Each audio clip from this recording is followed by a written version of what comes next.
Olá pessoal, sejam bem-vindos a mais uma videoaula.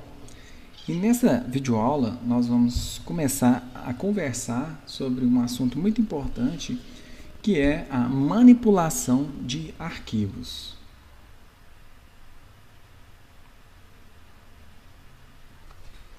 Então nessas próximas videoaulas, nós vamos ter uma introdução sobre a manipulação de arquivos, por que é importante manipular arquivos.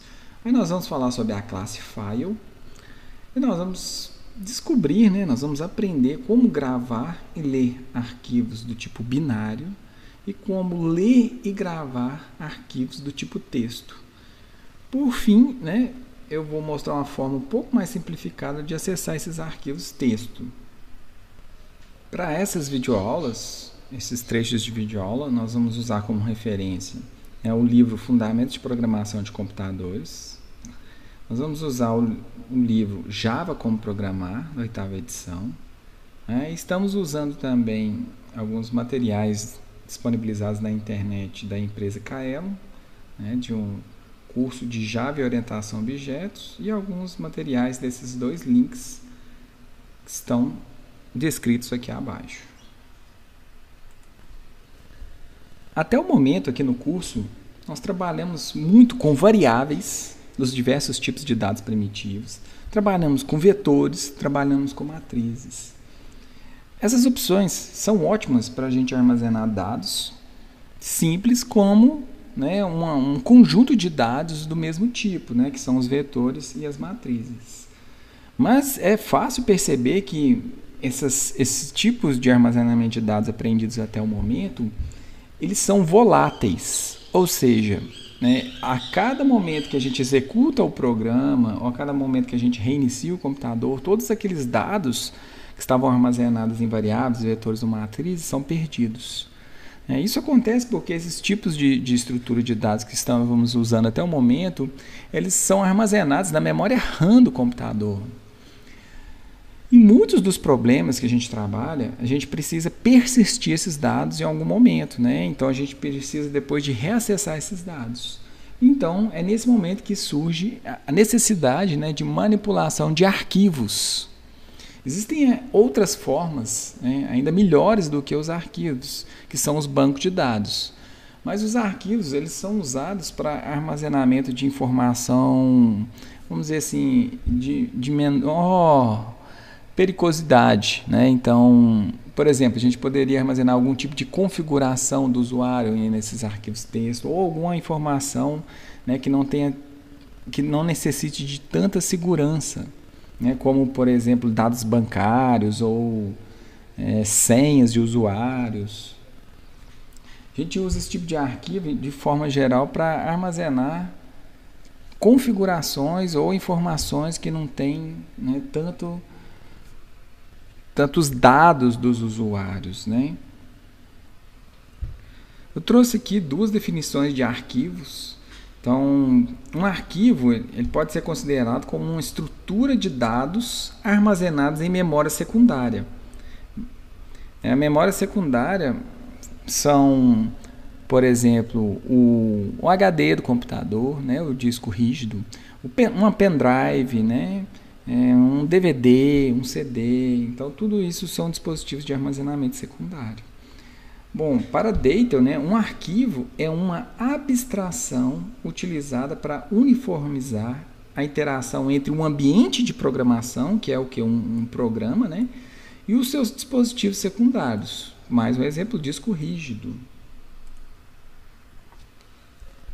E o Java nos permite vários recursos para a gente conseguir acessar esses arquivos, independentemente do sistema operacional. Isso é muito interessante. Então, se você estiver usando um Windows, um Linux, um macOS, todos, a gente consegue manipular arquivos da mesma forma, sem ter um código específico para cada plataforma. A manipulação de arquivo geralmente se dá de duas formas. Ou a gente pode trabalhar com arquivos binários, ou a gente pode trabalhar com arquivos de texto. Então, arquivos binários, na verdade, a gente salva uma sequência de bytes Um byte ele é composto geralmente de 8 bits, ou seja, 8 unidades que podem assumir os valores 0 ou 1. Então, por exemplo, se eu quisesse armazenar o valor 9 em um arquivo binário, na verdade seriam salvos, né, os números em bits, né, que representam esse número 9. Então, o número 9 em bits, eu coloquei como exemplo aqui. E se a gente abrir isso, né, um arquivo texto, um arquivo binário, né, e um editor de texto, por exemplo, ele não vai conseguir traduzir o valor 9. Né, a gente vai conseguir ver um punhado de bits. E esse tipo de conteúdo, né, em binário não traz grandes significados para a gente, ser humano. A outra forma de armazenar os dados, né, são os arquivos texto. Esse sim, né, a gente armazena e recupera dados como uma sequência de caracteres. Essa sequência de caracteres ela é dividida em linhas. Né? A gente tem um caractere invisível que a gente não consegue ver, em que ele representa um final de linha. Né? Na programação a gente pode chamar isso de /n, é uma das formas da gente considerar esse caractere especial. Em Java existe um pacote, né, uma pasta, um conjunto de classes que nos ajudam a manipular esses arquivos.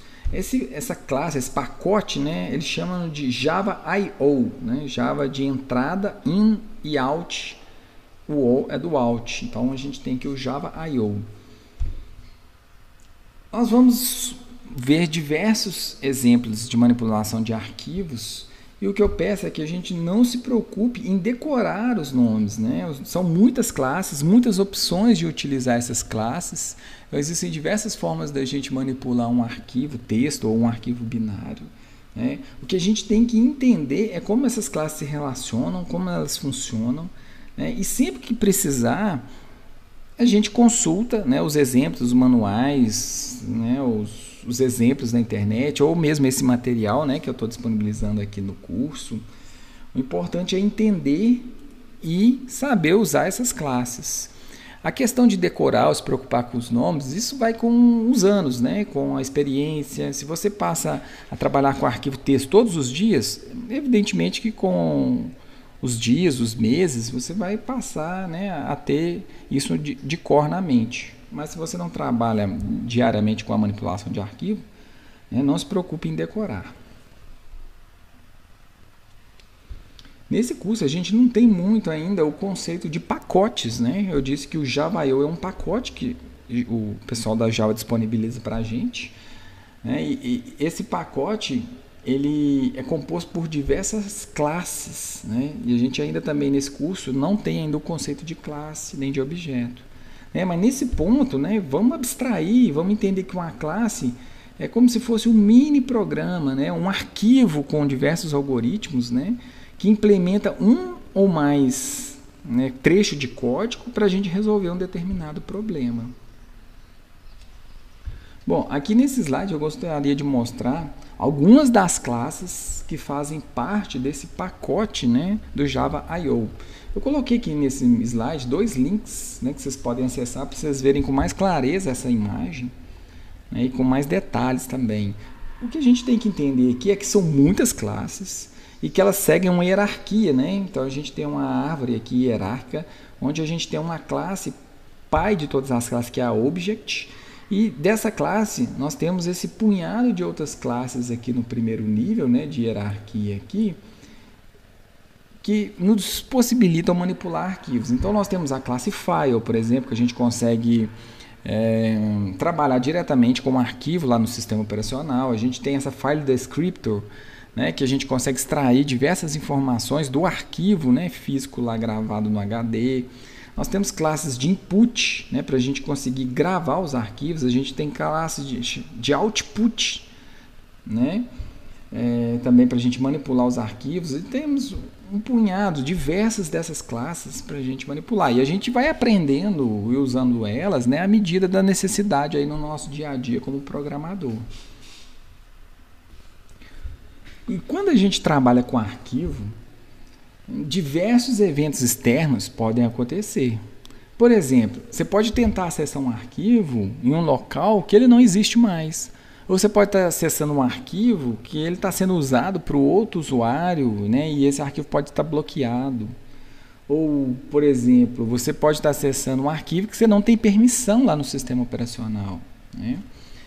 Isso são eventos externos, né? E que pode atrapalhar o funcionamento dos nossos sistemas. Por causa, né, desse contexto, o Java ele nos obriga a tratar erros, ou o que a gente chama de exceções. O tratamento de exceções é um assunto interessante e que ainda não foi abordado aqui nessas videoaulas. Então, para facilitar, nós vamos fazer o tratamento de erros da forma mais fácil que existe. E isso é feito da seguinte forma.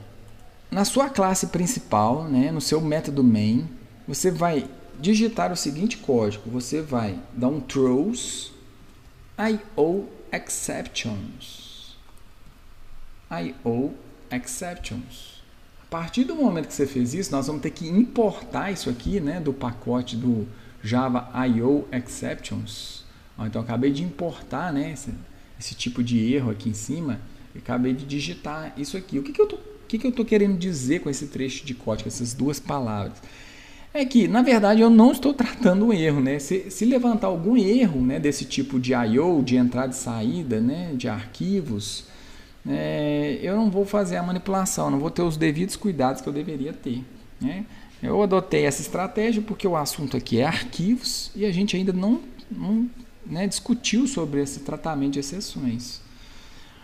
Bom, uma outra simplificação que eu vou fazer aqui é o seguinte. Vocês viram no slide que eu mostrei, no último slide, que existem diversas classes para manipular os arquivos. Então, a gente teria que importar essas diversas classes aqui, ó, né, em cima.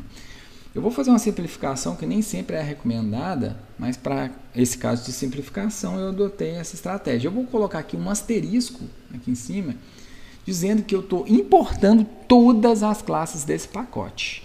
Isso não é muito recomendado, porque às vezes você importa uma classe que você nunca vai usar. Então, talvez até o seu programa final possa ficar com um tamanho maior do que o desejado. Mas aqui, como são exemplos, estamos fazendo programas simples, creio que não vai acarretar em grandes problemas. Então, eu importei todas as classes do pacote Java.io, e eu estou informando aqui que qualquer erro levantado pela aplicação, nós vamos adotar o comportamento padrão, que é o de encerrar a aplicação. Eu poderia contornar um erro, mostrar uma mensagem de erro, mas nós ainda não aprendemos sobre esse tratamento de exceção. Bom, espero que vocês tenham entendido até aqui os conceitos iniciais e a ideia do porquê usar arquivos. Eu vou encerrar essa videoaula aqui para ela não ficar muito longa e na próxima aula a gente começa a conversar sobre a classe File.